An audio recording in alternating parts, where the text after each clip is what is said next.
ভয় দেখানোর প্ল্যান পর্ণার, সেটা বুঝতে পেরে সুইটি পর্ণাকে উচিত শিক্ষা দিতে গিয়ে অবশেষে উল্টোটা হলো।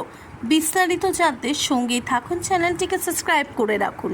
সুইটি যেই পরিমাণে পুটিকে ভয় দেখিয়েছে তাতে কিন্তু প্রচণ্ড ভয় পেয়ে গেছিল সুইটি ভয়েতে পুটি একেবারে জ্বর চলে আসে, এমনকি অজ্ঞানও হয়ে যায়। তাতে উচিত শিক্ষা দিতে পর্ণা ঠিক করে যে এবার সুইটি বৌদিকে কিন্তু আমাদের ভয় দেখাতে হবে, আর তাতে সামিল ছিল ঠাম্মি এবং জেঠি সকলেই।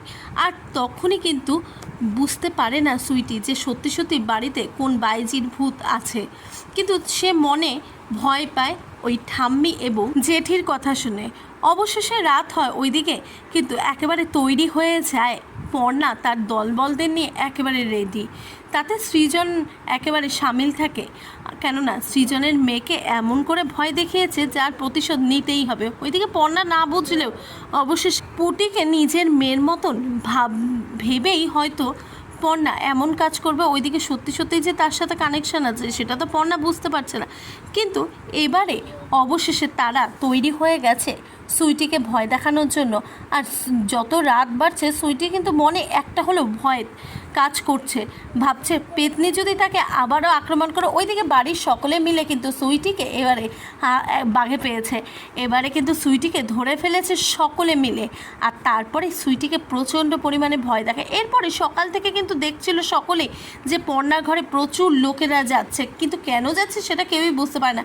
অপরদিকে হঠাৎ করে কিন্তু মৌমিতা দেখতে পায় যে পর্ণার ঘরে সকলে মিলে আলোচনা করছে। ওইদিকে মৌমিতা জেনে যায় যে এই সব কিছুর পেছনে রয়েছে পর্ণা, এমনকি পর্ণাকে হাতে নাতে ধরে ফেলে মৌমিতা, কিন্তু সে কথা প্রকাশ না করে সোজা সুইটির কাছে যাবে। সুইটিকে সমস্ত কথা বলে দিলে সুইটি কিন্তু প্রচণ্ড রাগ করবে পর্ণার ওপরে, আর এতটাই রেগে যাবে যে সে প্রতিশোধ নেওয়ার জন্য ঠিক বারান্দার সামনে কিন্তু পর্ণাকে আবারও ধাক্কা মারার চেষ্টা করবে। কিন্তু অবশেষে সেখানে চলে আসবে সৃজন এসে পর্ণাকে বাঁচাবে।